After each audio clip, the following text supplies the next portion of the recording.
March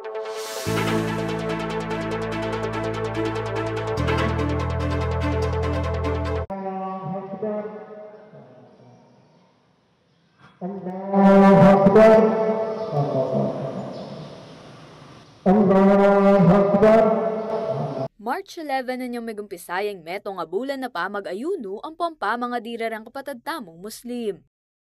Itingaw sandang Ramadan, nung nuka rin manyawad lang kapatawaran ng pangdireksyon keng ginuda ay ala, kapamilatan na ning sala o prayer. At kimpanga pupus na nini, may daon lang selebrasyon na sandang Feast of Ramadan o Idil Fitr. King Balena ning Florida Blanca, di sano ning CLTV 36 News Team rin maigit dinala na Muslim, og nanag ng mga di bang umpisa ning selebrasyon na ning Idil Fitr. Alhamdulillah, ito po ay sa mga celebration ng mga Muslim sa buong mundo.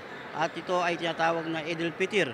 Ito po ay pagtatapos ng buwan ng Ramadan sapagkat sa Islam po, dalawa lang ang celebration po namin ay ang Idil Fitr at yung Idil Adha na pagkatapos ng 2 buwan o 3 buwan na yung sacrifice, buwan ng sacrifice, ng pag-pilgrimage, pagkatapos ng pilgrimage sa Makkah.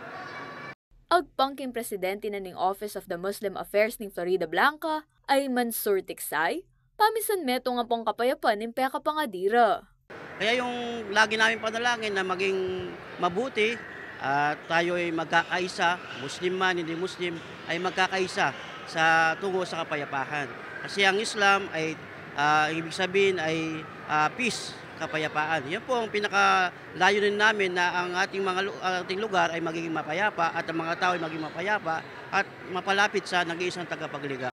Kaya rin pa mga di, abe-abe lang mga ang kapatadtamong Muslim, bang pagselebran ng okasyon. Samantala, masaya na namang belitang Tiksay at darakal no kanuring kabalantamong magbalik Islam o retang mag-convert kempanga Muslim, kaya be nakanukareni rin katutubong aita. Alhamdulillah ngayon ay umaabot ng kulang sa 1,000 na membro ng Florida Blanca na mga balik Islam.